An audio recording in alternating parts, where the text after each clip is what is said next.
The injustice of justice. Sound funny? Well, stay tuned.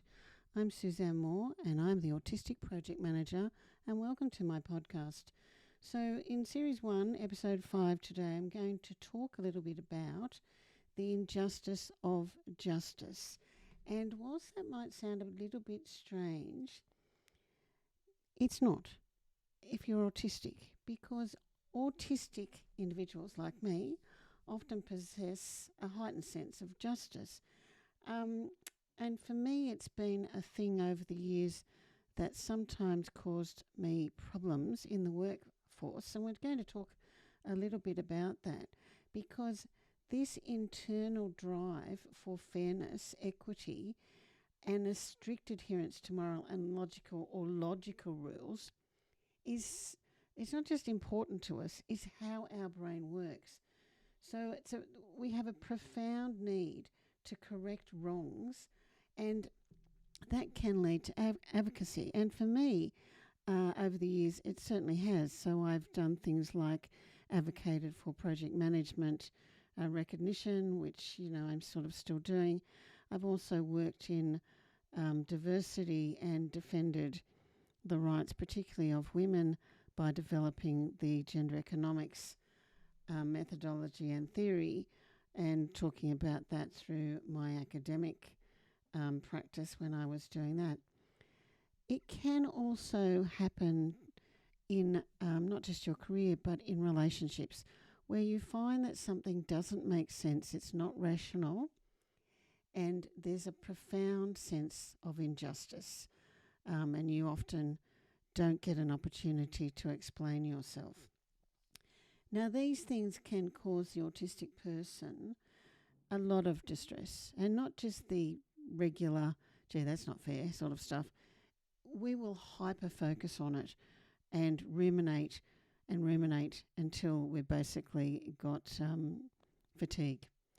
So cognitive fatigue, and sometimes an issue or a conflict with other people when they don't see the urgency that you see.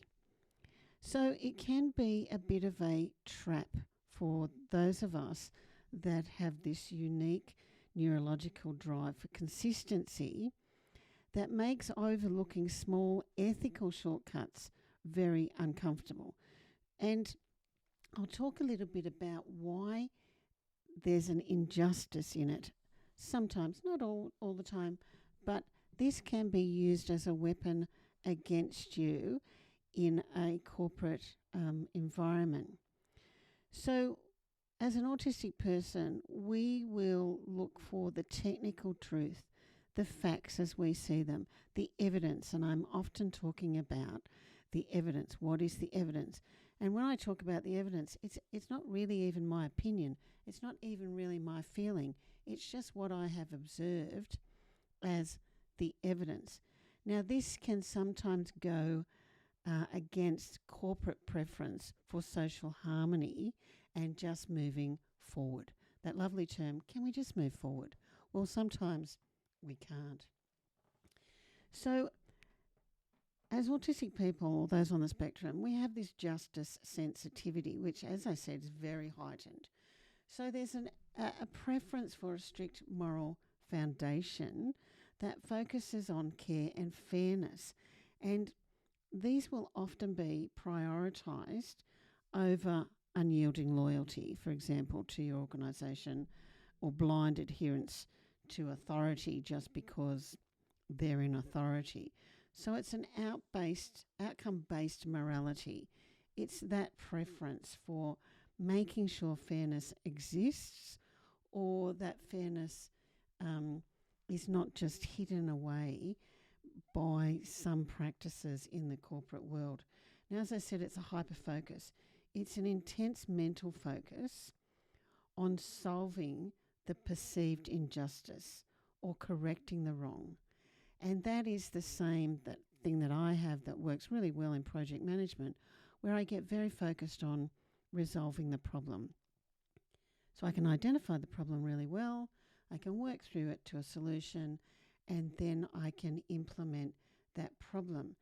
But if you find an injustice, or particularly a rational injustice where it doesn't seem to compute, it's unfair, it may actually be against somebody else, the unfairness, and quite often is, it makes it very difficult for the autistic person to let go of these situations that feel morally incongruent.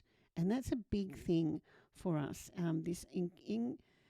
Where things are ambiguous, they're not congruent, that we can ruminate on for months if we're not aware. And if you're not aware of that behaviour as a manager, it can get a bit tricky, and also that autistic person may suffer. So sensory and neurological processing, some researchers and community advocates theorise that this strong sense of justice is tied to how the brain's insular cortex processes both sensory input and moral assessments. So making unfairness feel like an actual physical or environmental threat. And I've certainly experienced that myself. When it's happened to me, I start to feel quite panicky. It is like there's a tiger standing in front of me. The actual threat of the unfairness feels extreme to me. So let's talk for a minute about professional gaslighting. So that's in the organisation that you might be working in. Now, I've had things where an unfairness has happened to me, but I'm usually able to work that through in the workplace and come up with an argument why it is unjust, or work through how it can be resolved. But sometimes the injustice is happening to somebody else, or it may be happening to a group outside the organisation, like a group of customers. It could be happening to a group inside the organisation. Well, for the autistic brain, it doesn't matter who it's happening to. It's happening, you see the injustice. So I've often found that people will say to me, look, you're overthinking it, or you aren't being a team player. Now, those things have actually been said to me many, many times, both in my professional life and in my personal life. Well, maybe I am overthinking it, and maybe I'm not being a team player, but it's a bit like the canary down the mine shaft. I'm often identifying a risk or an issue way before anybody else does. So sometimes then what happens is managers will shift the focus from that technical flaw, or that technical thing of it is an injustice and we are now hyper-focusing on it, to an aggressive picture. So they're thinking that you're now being aggressive. You may be being assertive, but it'll twist. So it's a little bit of gaslighting happening. So it's not just a simple disagreement. It's a targeted psychological manipulation of your reality. And particularly when this injustice is happening to yourself, like me, it is extreme distress and confusion, actually. More than distress, it's a feeling of confusion of why is this happening.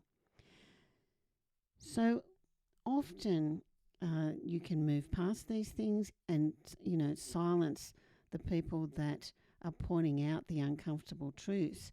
Certainly in a corporate environment, that happens all the time, where people are just silenced into going away and not bringing up the uncomfortable truth. But that doesn't necessarily happen when you're an autistic person in a senior role like I have been in the past, where I have got influence and I'm able to continue the fight. You can become socially isolated, and people will say things like, well, you're not a team player, you don't fit to this culture. And it can take a toll on the individual's sense of self. I think for myself, I've got fairly bulletproof over the years and started to recognise what this is all about and what's been happening. But for people that aren't as experienced, and for other people that are seeing the gaslighting or the weaponising, it can be quite distressing, and they might be people in your team. So what are we going to do about it? Well, we probably need to reclaim the narrative and protect our own integrity. So again, it works really well with project management because you can frame these issues as a risk, as a dependency, as something that is a high risk, that's a governance issue, whatever it might be. You can use your project management tools to do that. And that's why I think probably those of us who are in project management find a lot of comfort from governance, so putting in place governance, and we've talked about that a lot of the time here on the Project Management Clinic. Some of the normal vulnerability things that we talk about in terms of autistic people are avoiding eye contact and a literal interpretation of language. So that happens to me, although I never avoid eye contact. I probably intimidate or disarm people more because my eye contact is very steady and I don't break it very often. But I certainly have a literal interpretation of language. So navigating how you ask an autistic person questions, if you're a manager, is really important because what makes sense to you may not make sense to me, and particularly if you're asking it in a very literal sense. I will answer it in a literal response, which may be not what you want.